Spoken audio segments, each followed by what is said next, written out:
আসসালামু আলাইকুম রহমতুল্লাহ। বন্ধুরা দেখেন কত সুন্দর একটি স্পিকার বক্স আমরা নিয়ে আসলাম। অসাধারণ কোয়ালিটি অসাধারণ। কারণ হচ্ছে এটা কিন্তু রেক্সিন করা ভাই, দেখেন কত সুন্দর। অনেকের রিকোয়েস্ট থাকছিল এরকম একটি বক্স তৈরি করা। এটা কিন্তু 8 ইঞ্চির জন্য নেট আছে, ফুল নেট, সামনে ভিতরে টুইটারের ব্যবস্থা করা আছে। 8 ইঞ্চি 10 ইঞ্চি মিক্সড করা হবে। আপনারা যদি চান তো এই মুহূর্তে 8 ইঞ্চির স্পিকার জন্য পেয়ে যাবেন।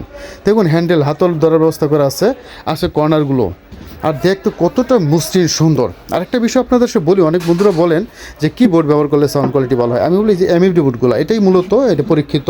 এই এমএফডি বোর্ড না হলে কিন্তু আপনার সাউন্ড কোয়ালিটি ভালো হবে না। এখানে যদি কাঠ, গর্জন কাঠ দেন বা আরও দামি দামি কাঠও দেন, তাতে কোনো লাভ হবে না ভাই। এই বোর্ডগুলোই দিতে হবে। আর আমাদের এখানে হেভি ভালো মানের বোর্ড দেই বলেই একটু প্রাইসটা একটু বেশি পড়বে। আর যেহেতু কাজগুলো করতেই সে একটু এক্সপেন্সিভ হবে, এক্সেপশনাল হবে, সুতরাং এগুলো প্রাইসটা একটু এক্সপেন্সিভ হবে। তো প্রাইসটা আমরা এই জায়গায় এর জন্য বলছি না। তো প্রাইসটা আপনারা যাদের প্রয়োজন পড়ে হোয়াটসঅ্যাপের মধ্যে নক করে মেসেজ দিয়ে দিবেন, আমরা ওখানে প্রাইস বলে দেবো। বিস্তারিত আরও জানতে চাইলে হয়তো জানাই দেবো ইনশাল্লাহ। আর যদি এটা পাইতে চান কুরিয়ার সার্ভিসও দিতে পারবো ইনশাল্লাহ সারা বাংলাদেশে, অথবা আমাদের দোকান আসতে পারেন। আমার দোকান সবার বাস স্ট্যান্ড, অন্ধসংস্থ মার্কেট, দ্বিতীয়তলা, পপুলার ডিজিটাল ইলেকট্রনিক্স হচ্ছে আমাদের দোকানের নাম। ভালো থাকবেন। আসসালামু আলাইকুম রহমতুল্লাহি ওয়া বারাকাতুহু।